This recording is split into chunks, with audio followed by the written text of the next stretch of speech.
Okay, so going to the types of ovules, there are 6 types.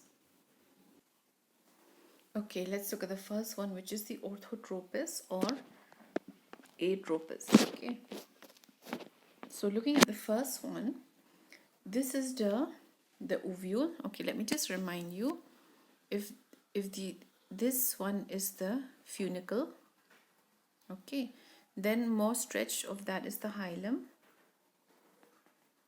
Okay, then you have your chalaza, then this one is the micropyle, and inside this is your embryo sac, and these lips like covering, these are the integuments. Okay, so these are the integuments. This one down here is the funiculus, then this one here is the hilum, here is the chalaza portion, this is the embryo sac, and this one is the micropyle. Okay, so to remind you about the embryo sac, this is your egg cell, then these surrounding are the synergids, this is egg, those are the synergids, then you have the polar nuclei, and then opposite to that you have your antipodals. Okay, so that this is all that's inside the embryo sac.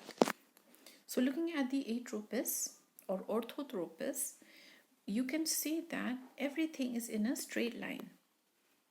Okay, everything's in a straight line. The chalaza, the micropyle, the funicle, the hilum, everything is in a straight line. So let's see what they have written. Orthotropous or atropous, it comes from the word ortho, which means straight. Okay, like your orthopedic surgeon, your bone surgeon, no? And tropous means turn, so it's a straight turn. So the ovule, the body, is erect or straight. The hilum, chalaza, and the micropyle are in a straight line. Example, polygonum. Okay, so we're done with that. Then looking at the anatropous ovule. Okay, ana means backward or up, and tropous, as you already know, it means turn.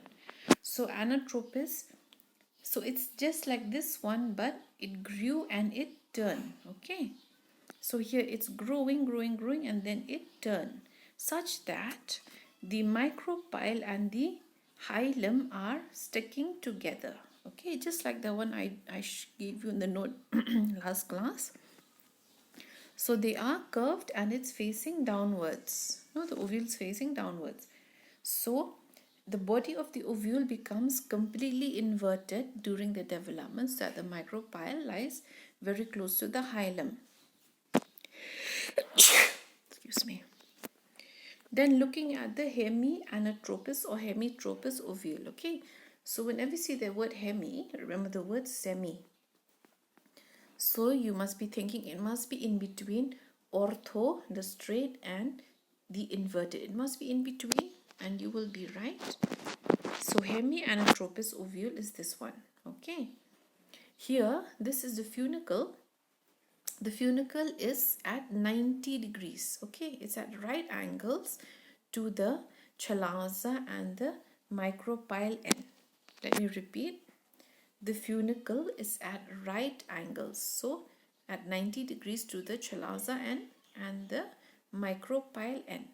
Okay, so it's neither turning inverted, neither it is straight. So the body of the ovule is placed transversely at right angles to the funicle. Okay, the micropyle and chalaza lie in one straight line. Example, ranunculus. So the next one is compylotropous ovule. Compylos means curved. Okay, so you can imagine that there's something curving going on. So let's look at the image here. Here, this is compylotropous. So it looks kind of like hemianatropous, but there is curving going down. Okay. So the body of the ovule is curved or bent so that the micropyle and chalaza do not lie in the same straight line. Example, legumes. Okay, so here the micropyle and the chalaza in a straight line, but here micropyle is in this line and chalaza is in this line, so they are not in a straight line exactly. Okay, So this one is here, this line, this one is in that line. Here they're in a straight line. Okay. Then looking at the next one, Amphitropous ovule. So this one is just like the same, the curved ovule, but here there is more curving. Okay, it curves so much that even the embryo sac is curved. Example is your alisma. So here, this is the Amphitropous ovule. So you can see the curving is more. Here a little bit of curving is there. Here more curving is there. Okay, and embryo sac also, it should be curved. Then the last one is the Circinotropous ovule. Okay. Here try to remember circular. Try to remember coming from the word circular. If you want to draw something circular, no, you'll be drawing like this, no? Like this, right? Circular. So here also, it started to grow like this, like an atropous ovule.